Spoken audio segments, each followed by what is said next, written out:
नमः सिद्धेभ्यः।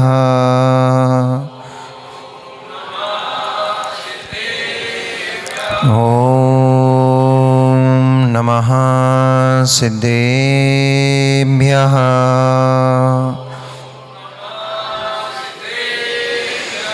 ॐ नमः सिद्धेभ्यः।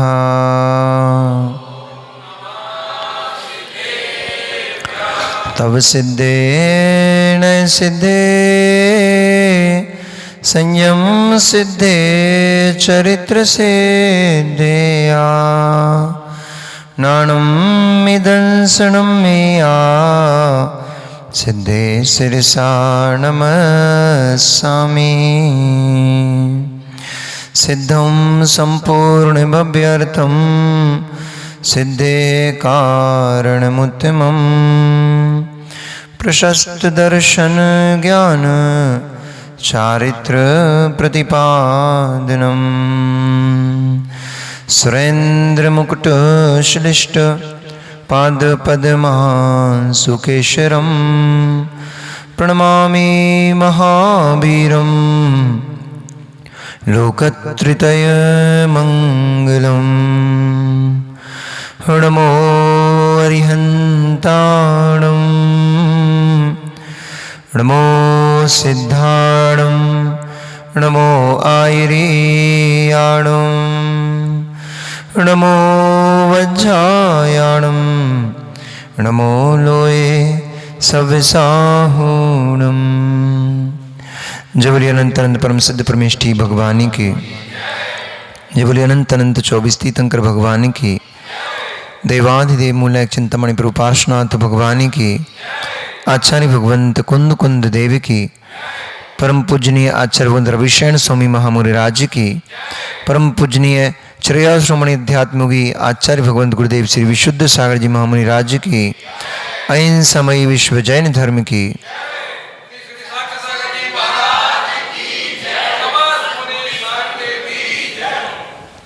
मनुष्यों, वर्तमान शासन एक भगवान वर्धमान स्वामी के शासन काल में हम सभी भव्य जीव यहाँ पर विराजते हैं। परम भट्टारक महाश्रमण उन भगवान वर्धमान स्वामी के मुख कमल से निश्चित भगवती वाग्वादिनी माँ जनवाणी का हम सभी भव्य जीव करुणांजलि लगा करके पान कर रहे हैं। यह वाग्वादिनी, यह भगवती माँ जनवाणी सभी जीवों का कल्याण करे, सभी जीवों का मोक्ष मार्ग प्रशस्त करे।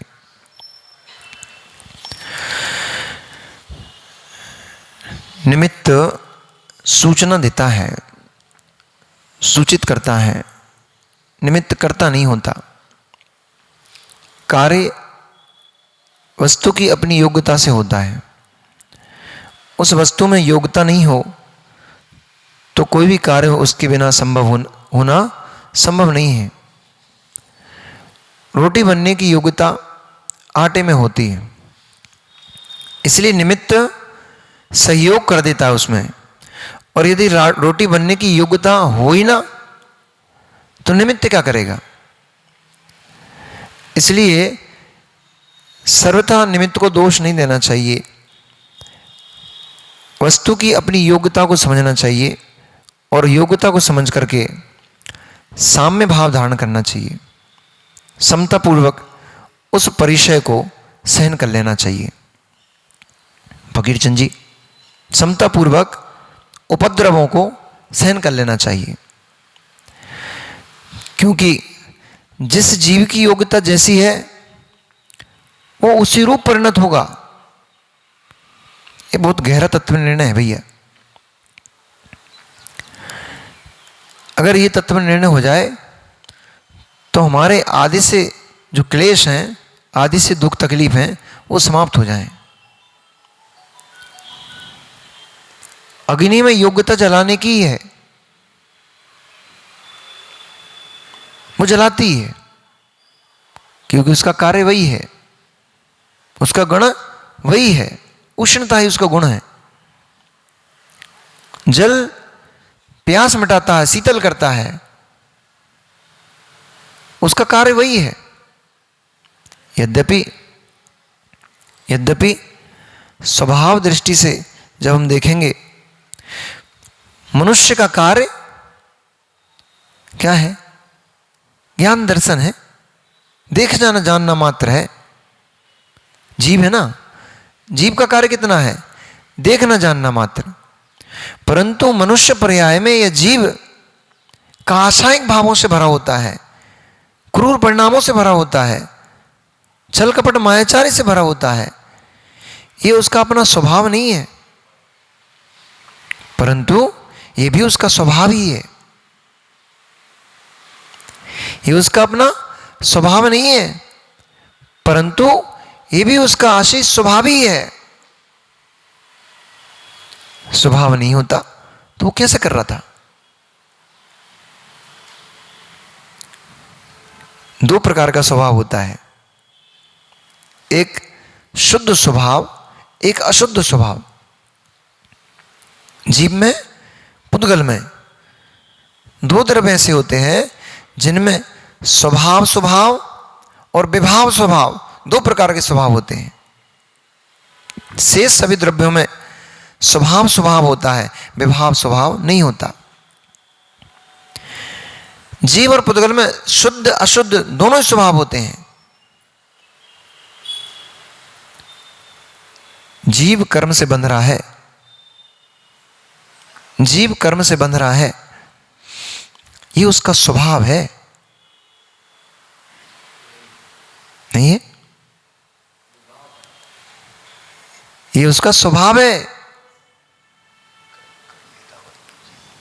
जीव कर्म से बंध रहा है, ये उसका स्वभाव है। और जोर से बोलूं क्या? जीव संसार में भटक रहा है, चार गतियों में प्रभ्रमण कर रहा है, जीव कषाय कर रहा है, जीव राग कर रहा है, जीव द्वेष कर रहा है, ये उसका स्वभाव है। आप नहीं बोलते कैसा कि महाराज जी उसका स्वभाव ही ऐसा है?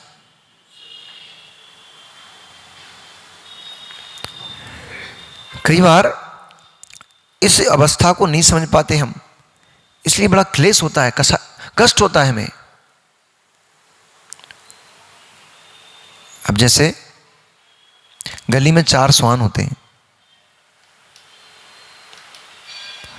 और दूसरी गली का श्वान अगर वहां पे आ गया तो क्या करते हैं वो? गली में चार कुत्ते होते हैं, श्वान होते हैं, और दूसरे गली का श्वान आ गया तो तुरंत ही क्या देखते हैं? फंस गया। क्या देखते हैं? फंस गया, घेर लो इसको। ऐसे कुछ जीवों की प्रवृत्ति ऐसी होती है, उन्हें मसाला मिला, तुरंत उनका काम दिमाग शुरू कर देता, घेर लो इसको। श्वान प्रवृत्ति है। खुजली वाला व्यक्ति होता है ना, खुजली वाला, जिसको खाज हो जाती है, वो क्या करता रहता है? अशोक भैया, बहुत दिन से अशोक भैया आ नहीं रहे थे, कल हमने बुलाया, भैया नाम वाम के चक्कर में नहीं पड़ो, खेल रहे आप हमारा नाम लेते नहीं हो। नहीं, ऐसा ही नहीं बोल रहे थे। हमने कहा इसलिए तो नहीं आ रहा, कहीं ऐसा तो नहीं कि बहुत दिन से महाराज जी तुमने हमारा नाम लिया ही नहीं इसलिए हम आ ही नहीं रहे लो। तो खेले नहीं, उलझा हुआ हूं, इसलिए नहीं आ पा रहा। तो जैसे कोई खुजली वाला व्यक्ति होता है, उसको खुजलाने से आनंद आता है, यद्यपि सुन लो फकीर चंद जी, तत्व निर्णय चाहिए। संकट के दिनों में, कष्ट के दिनों में हम समता कैसे धारण करें, ये दृष्टांत दे रहा हूं मैं आपको। विपत्ति के समय में, आपत्ति के समय में, बुरे समय में ये जीव समता को धारण कैसे करे, कैसे धैर्य धारण करे। तो जैसे श्वान होता है, वो दूसरी गली के कुत्ते को देख करके तुरंत भौंकने लग जाता है, उसके ऊपर अटैक कर जाता है, घेर लेते हैं, चार पांच इकट्ठे होकर के घेर लिया उसको, चीथने लग जाते हैं उसको। अभी एक दिन हुआ था ऐसा, यहां पर आपके मंदिर के बाहर एक दूसरी गली का कुत्ता आ गया होगा, चार पांच कुत्तों ने उसको घेर लिया, और घेर के लिया बेचारे को, कोई इधर से खींच रहा, कोई उधर से खींच रहा, दाढ़ मार दी उसके शरीर में, खूना खून हो गया वो तो। अब बेचारा वो अकेला फंस गया, उसने भी सोचा आ बेटा हमारी गली में आओ फिर बताते हैं, आओ तो जा रहा। क्यों फकीर चंद जी, हम अलवर में आए, तुमने हमें घेर लिया, आओ बेटा तिजारा फिर हम बताएंगे। उनने क्या किया, घेर लिया उसको, और घेर करके बेचारे को नोच लिया। वो नीचे गली में, जो नीचे नाली है ना मंदिर के नीचे साइड में, पीछे बाजू में, वो नाली के नीचे पत्थर के नीचे घुस गया। वो भी हारा नहीं, भले वो खूना खून हो गया, लेकिन वहां से भी वो उनको ललकारता रहा, वहां से भी उनको भगाता रहा, डराता रहा, वो हारा नहीं। ऐसे ही कुछ लोगों का स्वभाव ऋषि ऐसे ही होता है। जैसे खुजली वाले व्यक्ति को खुजलाने में आनंद आता है, ऐसे ही आचार्य भगवंत कहते हैं कि नहीं, लोगों के मुख में खुजली होती है, जब तक वे दो चार बातें कर ना लें, किसी का मजाक नहीं उड़ा लें, किसी की हंसी नहीं उड़ा लें, तब तक उनकी खुजली मिटती नहीं। खुजली लग गई बेचारे को, खुजली लग गई बेचारे को, जब तक खुजलाएगा नहीं तब तक चैन नहीं पड़ेगा। अरे मित्र, तुझे लग तो रहा है खुजलाने से चैन पड़ रही है, खुजलाने से चैन नहीं पड़ रही है, खुजलाने से तेरी बेचैनी बढ़ती जा रही है। जितना ज्यादा खुजलाएगा उतना ज्यादा घाव गहरा होता चला जाएगा, वो फोड़े फुंसी बढ़ते चले जाएंगे, और जितने बढ़ते चले जाएंगे तेरी खुजली उतनी बढ़ती चली जाएगी। इसलिए खुजलाओ तो देख समझ के खुजलाओ भैया। किस उम्र का है, कौन व्यक्ति है, कहां का है, क्या है क्या नहीं है, पहले देख तो लो। तुरंत शुरू नहीं हो जाना चाहिए। ये भी तो देखो कौन है, क्या है। रिंकू भैया, पिशाजी से हंसी मजाक करना अच्छा लगेगी क्या? सोचना चाहिए। विनोद भाई नहीं है क्या आज? पिताजी से हंसी मजाक करना। अब रिंकू भाई को कल जवाब चाहिए था, आज आए नहीं। वो तुम्हारे अनिल भैया को कल जवाब चाहिए था, आज आए नहीं। टीवी पे थोड़ी मजा आता भैया, टीवी पे पकवान देखने के होते हैं, खाने के नहीं होते हैं।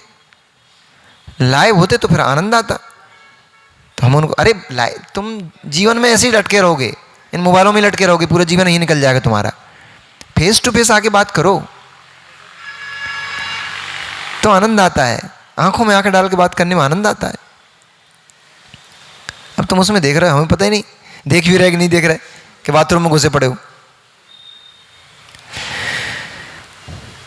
कल वो उनको बहुत सारे प्रश्न थे, कल छत पे जब वो वैयावृत्ति चल रही थी तब बहुत सारे प्रश्न बन रहे थे। अब हम आंसर थे आज उनको, तो वो आए नहीं।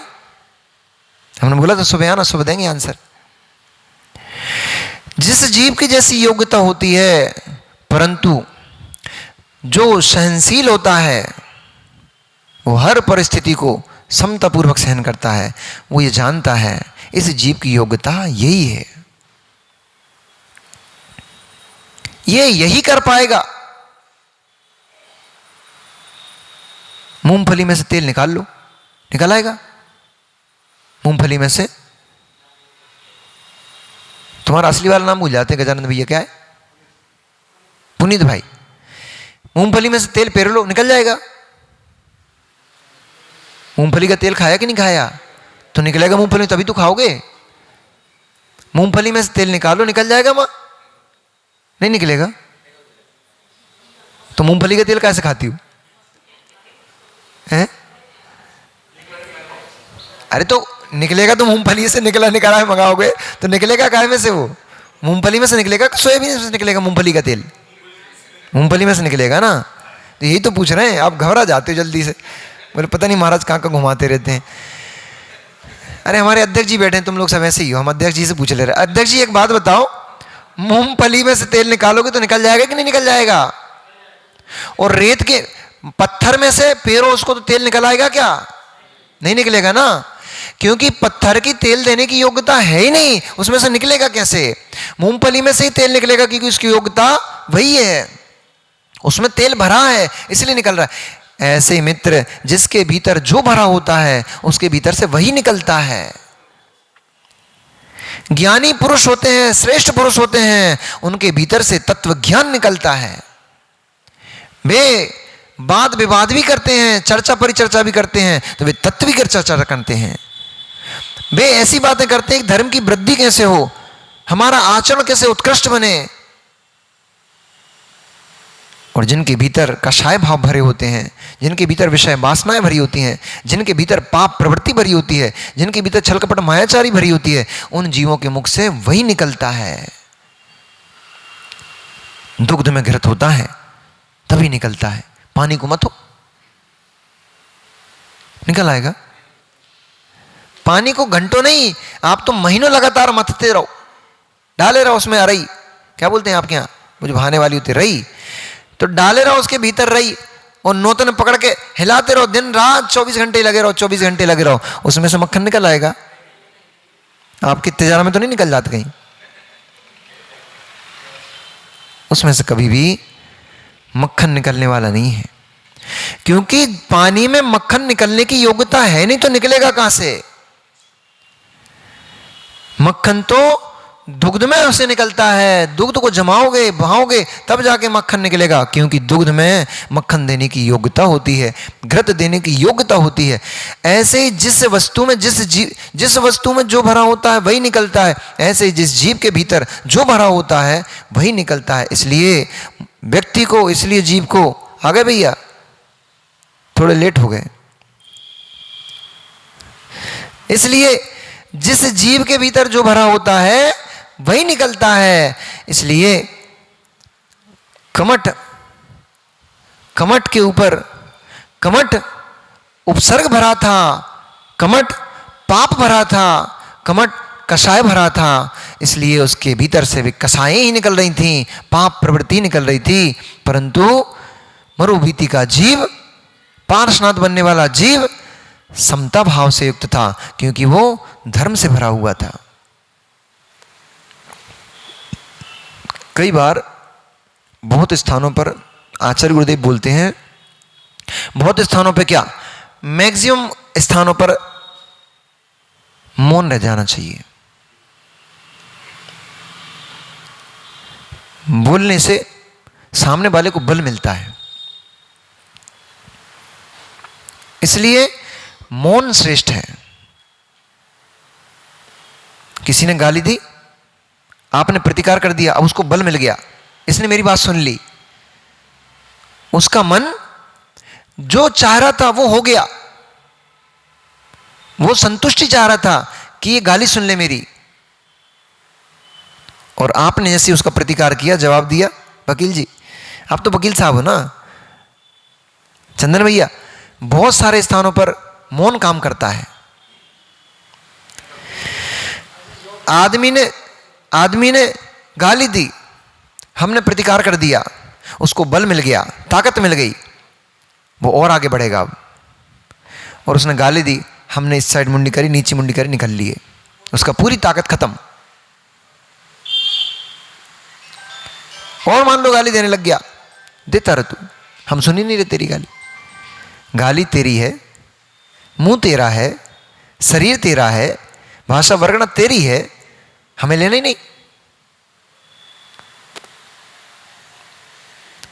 उसका पूरा बल, पूरी ताकत वहीं खत्म। योग्यता ही उपादान है। तो दो प्रकार की योग्यताएं होती हैं, शुद्ध उपादान शक्ति, अशुद्ध उपादान शक्ति। जीव के भीतर, पुद्गल के भीतर दो प्रकार का परिणाम होता है। जीव और पुद्गल में दो रूप परिणमन करने की योग्यता है। जीव पुद्गल शुद्ध रूप भी परिणमन करता है, अशुद्ध रूप भी परिणमन करता है, स्वभाव रूप भी परिणमन करता है, विभाव रूप भी परिणमन करता है। ये जो कषाय भाव है, पुनः पॉइंट पे आते हैं, ये जो कषाय भाव है जीव के, ये जो मायाचारी छल कपट के जो भाव हैं, ये राग द्वेष जो परिणाम है, ये जीव के अपने ही है, ये उसका स्वभाव है। किसका?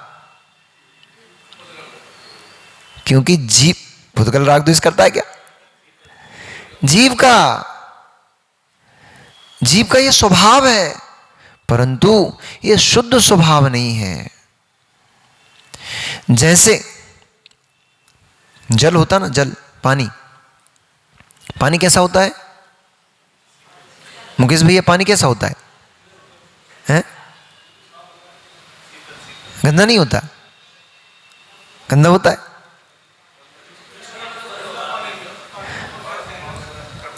पानी शीतल होता है। कैसा होता है पानी? शीतल होता है। पानी स्वच्छ होता है। आपकी बात भी ले रहे हैं। पानी तो स्वच्छ ही होता है, पानी कभी गंदा होता ही नहीं। जल शीतल होता है, परंतु अग्नि पर उसको तपा दिया जाए तो पानी गर्म हो जाता है कि नहीं हो जाता? पानी गर्म हुआ कि नहीं हुआ? पानी ही गर्म हुआ है। ऐसा नहीं कि पानी गर्म नहीं हुआ, वो तो अग्नि घुस गई, अग्नि का सहयोग मिल गया। सहयोग से गर्म कौन हुआ है? पानी गर्म हुआ है। परंतु यदि उसके अंदर गर्म होने की योग्यता ही नहीं होती तो कैसे गर्म होता? अग्नि कितनी भी जलाते रहो, यदि पानी में गर्म होने की योग्यता ना होती, पानी में विभाव रूप परिणमन की योग्यता ना होती, तो पानी गर्म कैसे होता? ऐसे ही जीव में जो विभाव स्वभाव है, ये भी जीव का स्वभाव ही है। विभाव रूप परिणमन करने का जो योग्यता उसके अंदर है, ये जीव का त्रैकालिक स्वभाव है।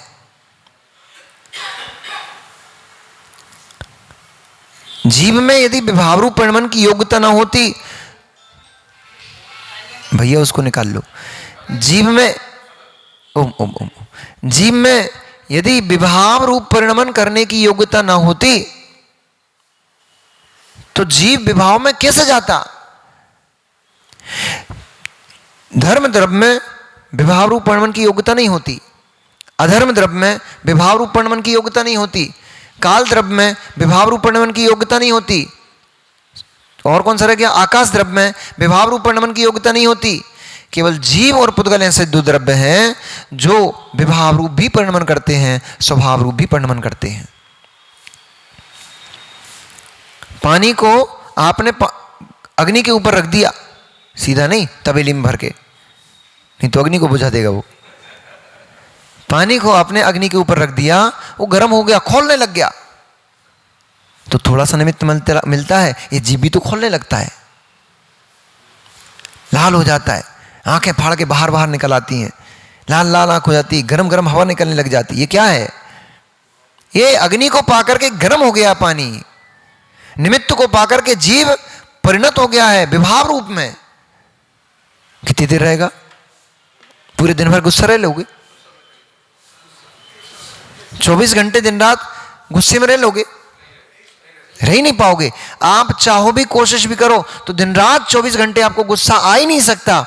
48 मिनट के अंदर अंदर गुस्से को एक बार शांत तो होना ही पड़ेगा, भले ही चाहे थोड़ा नीचे उतरे फिर वापस चढ़ जाए पारा, परंतु अप्स एंड डाउन्स किए बिना, नीचे उतरे बिना, एक अवस्था में कभी भी क्रोध कषाय, कोई भी कषाय, एक अवस्था में कोई भी कषाय 24 घंटे रह ही नहीं सकती है।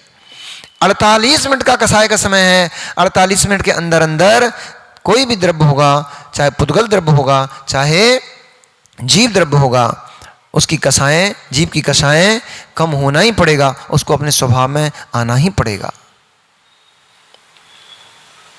पानी कितनी गर्म कर लो, खोला लो, कुछ मत करो, ना पंखा, ना एसी, ना कूलर, ना फ्रिज, कुछ नहीं, ना हवा, ऐसे ही छोड़ कर रख दो बस। 1 घंटे के अंदर अंदर पानी ठंडा हो जाएगा।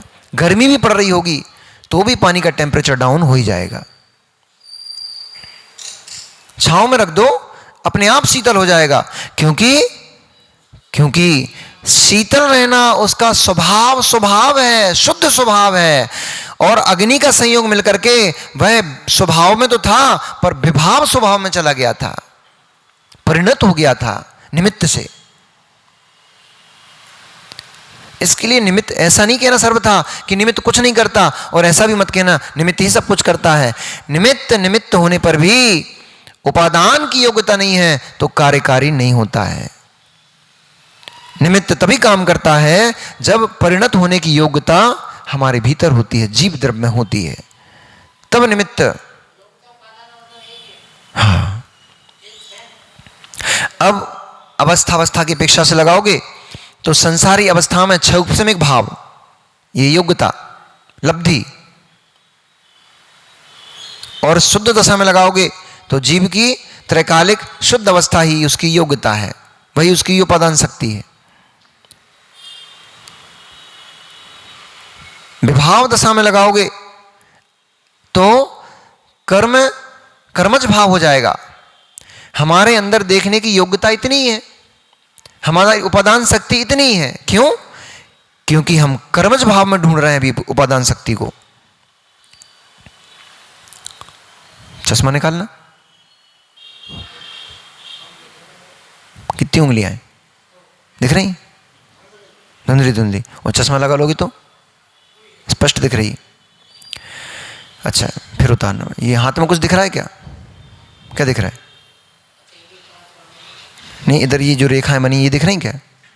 और चश्मा लगाना, अब दिख रही क्या? थोड़ी थोड़ी। जीव की कर्म के निमित्त से जो हमारे दर्शन गुण है हमारा आत्मा का, उस दर्शन गुण को कर्म ने आवृत करके रख लिया। तो जो जीव आत्मा में पूरे तीनों लोकों को, तीनों कालों के पदार्थों को देख सकता हूं, हमारी योग्यता इतनी कमजोर हो गई कर्म के निमित्त से। उपादान शक्ति हमारी इतनी कमजोर हो गई कि हमें सामने की हाथ की हथेली की रेखाएं नहीं दिखाई दे रही हैं। परंतु जैसे जैसे कर्म छटता जाता है वैसे वैसे जीव की, आशीष भाई तुम बिना चश्मा वाले हो, तुम्हें हाथ की रेखाएं दिख रही क्या? दिख रही? वो आपसे दूरी पे बैठा है, थोड़े ज्यादा पे। दूर होने पर भी उसको ये हाथ की रेखाएं स्पष्ट दिखाई दे रही हैं, पास होने पर भी आपको हाथ की रेखाएं स्पष्ट दिखाई नहीं दे रही हैं। क्यों? क्योंकि उस जीव की उपादान की शक्ति ऐसी, योग्यता ऐसी है, आपकी उपादान की योग्यता ऐसी है। उनका दर्शनावर्णी कर्म कुछ छटा हुआ है, तो दर्शनावर्णी कर्म का क्षयोपशम अधिक है। आपके ऊपर दर्शनावर्णी कर्म ज्यादा प्रकोप करके बैठा हुआ है, इसलिए आपका क्षयोपशम न्यून है, कम है।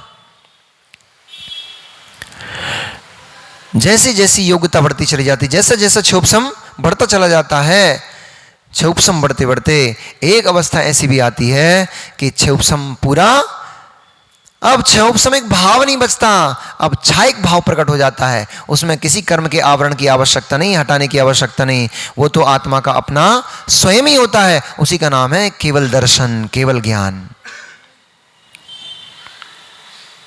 अब उसमें आपको और आपको एक ही दिखेगा।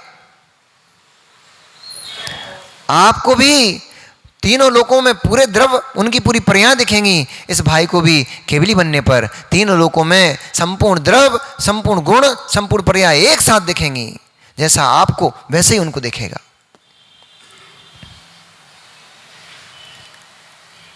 अब स्वाभाविक योग्यता आ गई, स्वाभाविक भाव प्रकट हो गया, पारिणामिक भाव प्रकट हो गया। अभी तक क्षयोपशमिक भाव चल रहा था। कर्म का आवरण जितना जितना जिस जीव का हटा, उतनी उतनी वैसी वैसी योग्यता। यही तो फर्क दिखाई दे रहा है, यही तो फर्क दिखाई दे रहा है। कुछ लोग नीचे बैठे हुए हैं, कुछ व्रती लोग पाटे पे बैठते हैं, कुछ महाव्रती लोग ऊंचे आसन पे बैठते हैं। ये क्या है? इसे आप क्या कहते हो? योग्यता। जिस जीव ने अपनी जैसी जैसी अपनी अपनी योग्यताएं प्रकट कर ली, वे जीव वैसे वैसे ऊपर की तरफ चले गए, उठते गए। और चलो, अभी तो ये बहुत ऊपर, बहुत ही, अभी तो क्या 2-4-5 फीट ही ऊपर उठ पाए हैं। और जैसे जैसे कर्मों का क्षय करते चले जाएंगे, जैसे जैसे योग्यता प्रकट करते चले जाएंगे, स्वभाव दशा को प्राप्त करते चले जाएंगे, वैसे वैसे कर्मों का संपूर्ण आवरण हट जाएगा। और हटते हुए वे जीव, ये जो आपके सामने बैठे हैं, ये जीव केवल ज्ञानी हो जाएंगे। फिर भगवान बन करके 3 लोक के शिखर पर बैठेंगे, सिद्ध परमात्मा हो जाएंगे। 3 लोक में उप्रेम अवस्था को प्राप्त हो जाएंगे। 3 लोक में सबसे ऊपर तनुबात बले से स्पर्शित होते हुए लोक के अग्रभाव में जाकर के, कब तक के लिए? शाम को बताया था, गाथा बोलो, कब तक के लिए?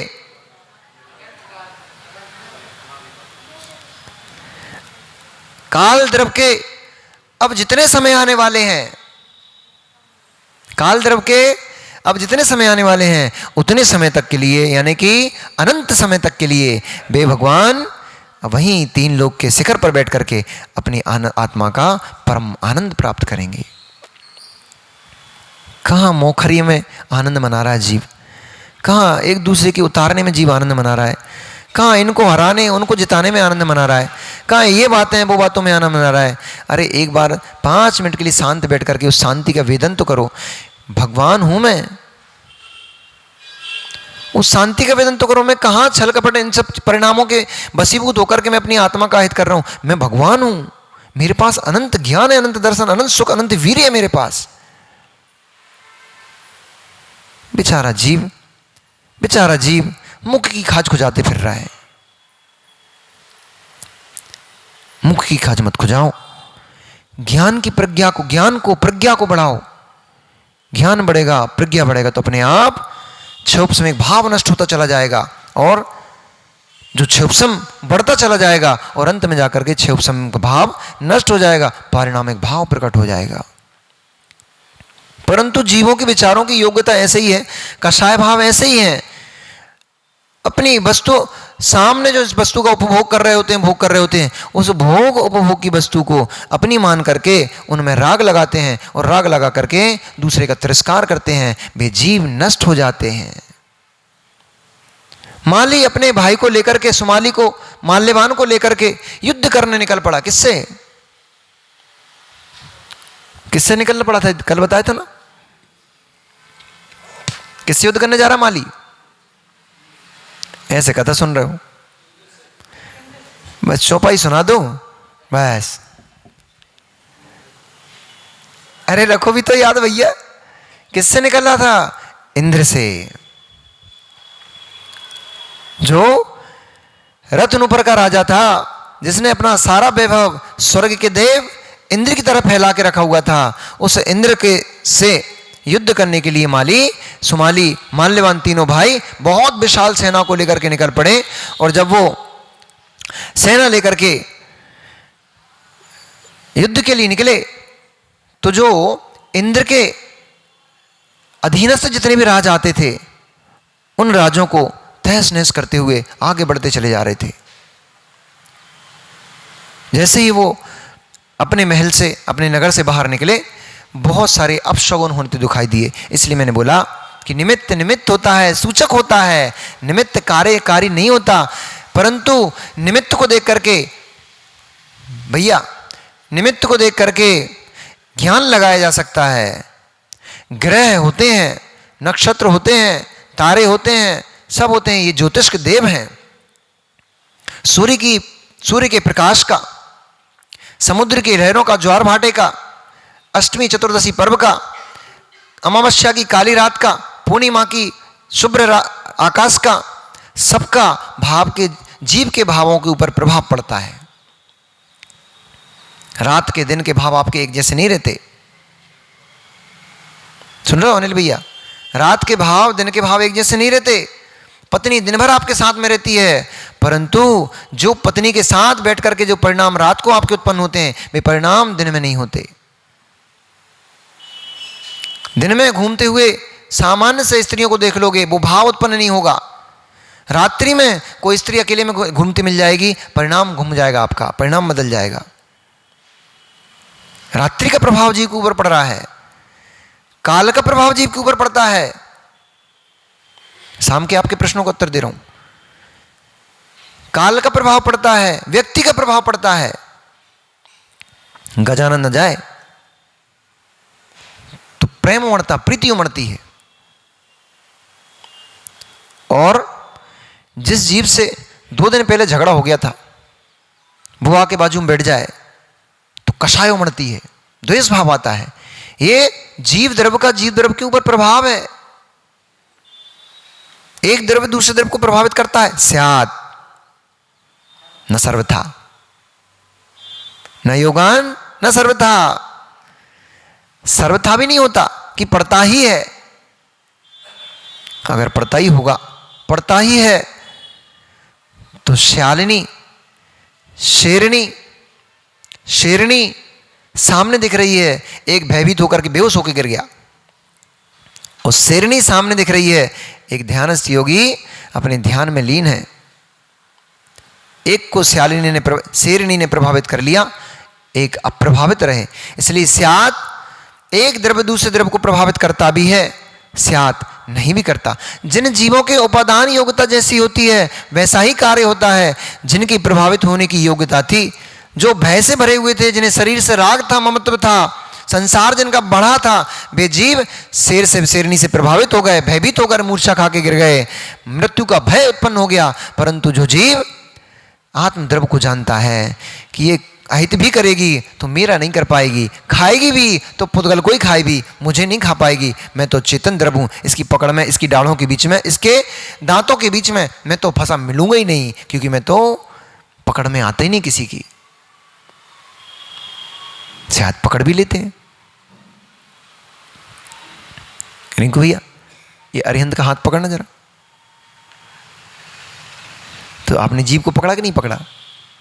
ये भाग पाएगा क्या? अब नहीं भाग पाएगा। तो स्यात् शरीर में स्थित है और आपने उसको पकड़ लिया तो आप ये कहोगे मैंने जीव को पकड़ लिया, परंतु जीव किसी की पकड़ में नहीं आता। तुम शरीर पकड़े रह जाओगे, वो जीव निकल कर चला जाएगा, तुम शरीर पकड़े रह जाओगे। इसलिए स्यात् पकड़ में आता भी है, स्यात् पकड़ में नहीं आता। व्यवहार दृष्टि है, हम बोलते हैं हमने पकड़ लिया है, परंतु वास्तव में पुद्गल को पकड़ पाया है, आत्मा को तो आज तक कोई पकड़ ही नहीं पाया है। आत्मा को तो कौन पकड़ेंगे? वे निर्गंत तपोधन योगी परमात्मा, मुनिराज नहीं, क्योंकि मुनिराज तो आहार भी करते हैं, हम उपदेश भी दे रहे हैं, व्यवहार की भी बातें करते हैं। वे निर्गंत योगी परमात्मा योग में लीन होकर के आत्मस्थ हो जाते हैं, वे ही अपनी आत्मा का वेदन करते, अनुभूति करते हैं, वे ही उस आत्मा को पकड़ पाते हैं। अज्ञानी जीव संसारिक वस्तुओं पकड़ने के पीछे भाग रहा है।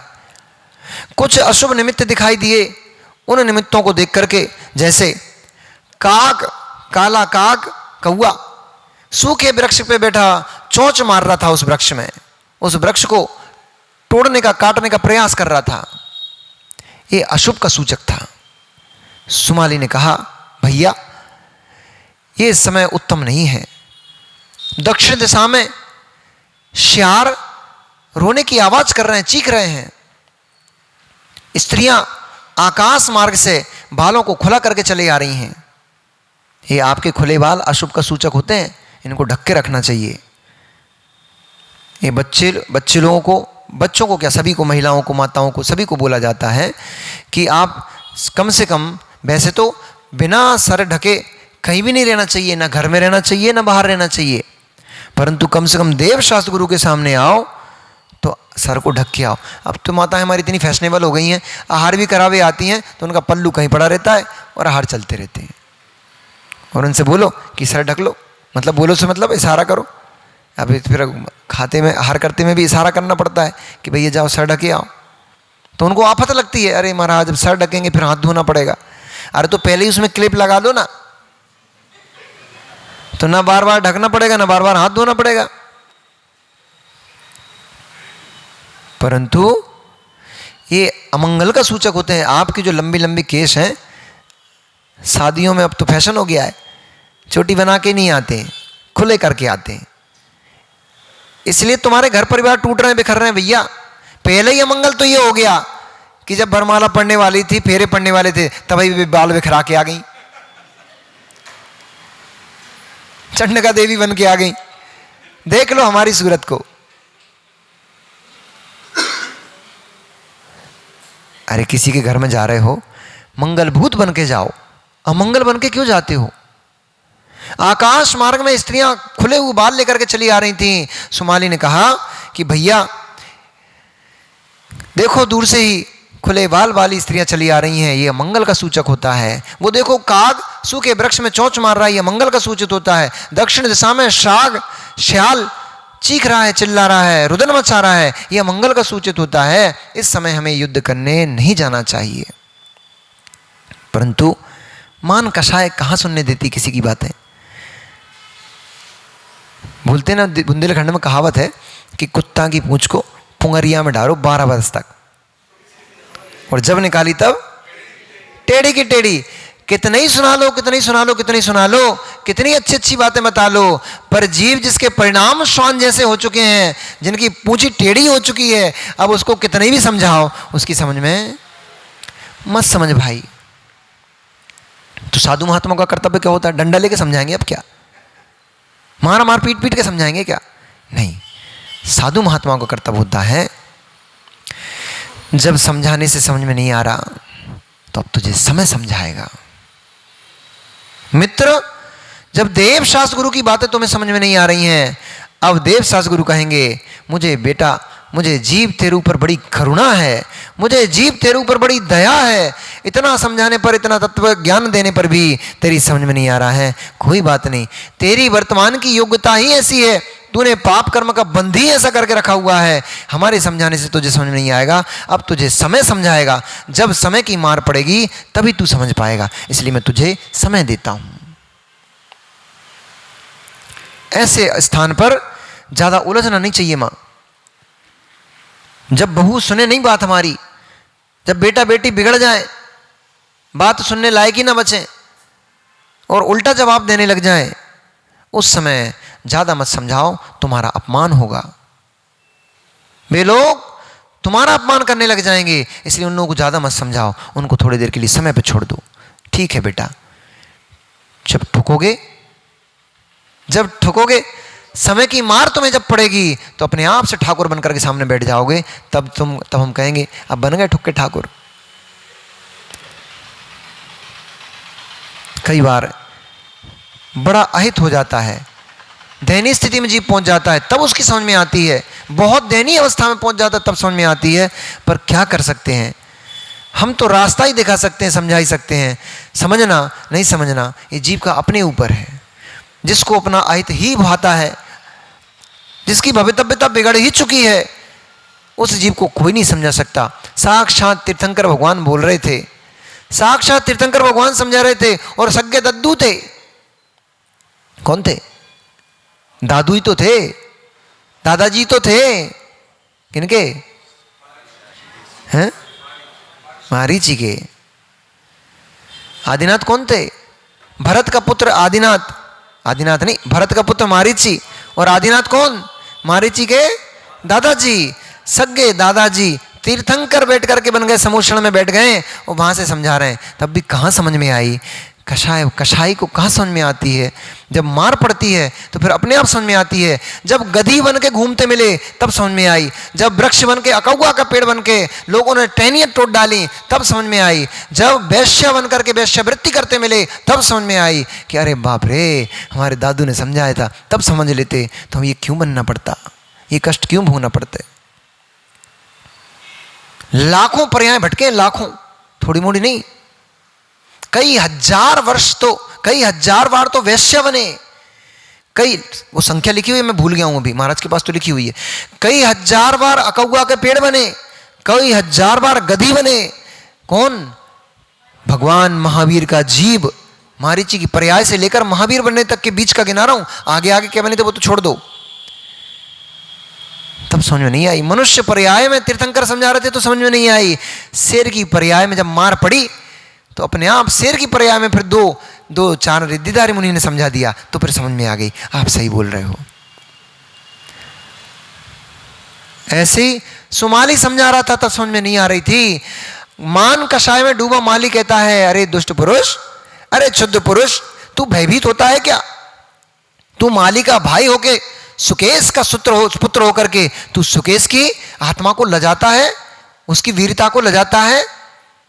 देख, हमारे पिता सुकेश ने पूरी विजयार्थ पर्वत को अपने नतमस्तक अपने सामने करके रखा हुआ था, और तू ऐसी कायरता भरी बातें करता है। कौवा के चोंच मारने से क्या वीर पुरुष का वध हो जाता है? श्यार रोता है तो इससे क्या वीर पुरुष की वीरता नष्ट हो जाती है क्या? सुमाली ने समझाया, माल्यवान छोटा भाई था, उसने समझाया, भैया इस समय अनुकूल नहीं है, नहीं माना। अंत में वीर पुरुषों को अपनी भुजाओं पर भरोसा होता है, अपने पौरुष पर भरोसा होता है, अपने बल पर भरोसा होता है। मैं माली जिसने बड़े बड़े योद्धाओं को नम्रीभूत किया हुआ है, उस छोटे से तुच्छ से इंद्र के नाम के एक बहरूपिये से मैं डरकर भागूंगा क्या? क्षत्रिय पुरुष हस्ती के ऊपर बैठकर जब युद्ध भूमि के लिए निकल जाते हैं, फिर पीछे मुड़ के नहीं देखते, चाहे मृत्यु ही क्यों ना हो जाए, मुड़ के देखूंगा तो कालांतर में लोग राजे महाराजे क्या कहेंगे कि माली उस छोटे से इंद्र से भाग गया था डर के। क्षत्रिय पुरुष कायर नहीं होते हैं, मृत्यु का आंखों के सामने वर्ण कर लेते हैं, परंतु पीठ दिखा करके भागते नहीं हैं। इसलिए यदि तुम्हें भय लगता हो तो तुम निशंक घर वापस जा सकते हो, घर में छुप करके रहो, परंतु मैं तो युद्ध के लिए अवश्य जाऊंगा। अब भाई थे, छोटे थे, चलो भैया युद्ध के लिए निकल पड़े। अनेक अनेक इंद्र के अनेक अनेक जो राजे महाराजे थे, जो अनेक अनेक राज्य थे, देश थे, नगर थे, उन सबको नष्ट ध्वस्त कर दिया। जनता को हाथियों के नीचे कुचल डाला। ऐसे नगरों को ध्वस्त करते हुए वे माली और सुमाली माल्यवान तीनों भाई बहुत विशाल सेना को लेकर के और इंद्र से युद्ध करने के लिए आगे बढ़ते चले जा रहे थे। प्रजा भयभीत हुई। जो छोटे छोटे राजे महाराजे थे वे भय से कांपने लग गए। माली कुपित हो गया है, क्योंकि माली का टेरर था बहुत जबरदस्त। माली कुपित हो गया है, जाने अब किन किन नगरों को ध्वस्त कर डालेगा ये, इसलिए अब इंद्र ही शरण है, उसी की शरण में जाते हैं। राजा इंद्र ही अब हमारी रक्षा करेगा। भागे भागे इंद्र के पास पहुंचे और जाकर निवेदन करने लग गए। उन्होंने कहा, हे नाथ हमारी रक्षा करो। कि दृष्टिनाथ दया की धारो और भय संकट से हमें उबारो। सभी प्रजा, सभी राजाजन, जो छोटे छोटे राजा थे, महाराजे थे, वे अनेक राजे महाराजे एकत्रित हुए, इकट्ठे होकर के और इंद्र के शरण में पहुंचे, इंद्र की सभा में पहुंचे और सभी ने हाथ जोड़ करके नतमस्तक होकर निवेदन करने लगे, हे इंद्र राजन, अब आप ही हमारा सहारा हो, आप ही रक्षा करो। हमने आपके भरोसे से आकर के माली से जंग छेड़ दी थी, अब वो माली कुपित हो गया है और बहुत विशाल सेना को लेकर के नगरों को ध्वस्त करते हुए चला आ रहा है आपकी ओर। कि दृष्टिनाथ दया की धारो भय संकट से हमें उबारो। माली सुमाली ने किया व्यथित है, उनके कोप को शीघ्र निवारो। राम श्री राम जय जय राम, राम श्री राम जय जय राम। जैसे ही राजा और प्रजाओं के मुख से करुण पुकार को सुना, इंद्र कुपित हो गया। क्रोध से उसके पूरा शरीर फड़कने लग गया, आंखों से लाल लाल ज्वालाएं फेंकने लग गई, कान से गरम गरम हवा निकलने लग गई। लाल लाल आंखों को करते हुए भुजा को अपनी भुजाओं पर पटकते हुए इंद्र ने कहा, कौन दुष्ट है जिसने हमारे क्षेत्रों में, हमारे नगरों में उत्पाद मचाया है? कहो तो शीघ्र ही क्षण मात्र में उसको धराशायी करता हूं। सभी ने हाथ जोड़कर निवेदन किया। माली और सुमाली माल्यवान तीनों भाई मिलकर के बहुत विशाल सेना को लेकर के आपके नगर की तरफ चले आ रहे हैं और उनकी सेना भवंडर के समान है। जो भी उसकी सेना के सामने आता है, जैसे बड़े बड़े भवंडर प्रलय काल की जो आंधी होती है वो तिनकों को उड़ा करके ले जाती, दूर कहीं फेंक देती है, ऐसे बड़े बड़े राजे और बड़े बड़े महाराजे उस भवंडर में कहीं ठहर नहीं पा रहे हैं। वो आंधी तूफानी की तरह आ रहे हैं और सबको उड़ाते ले जा रहे हैं।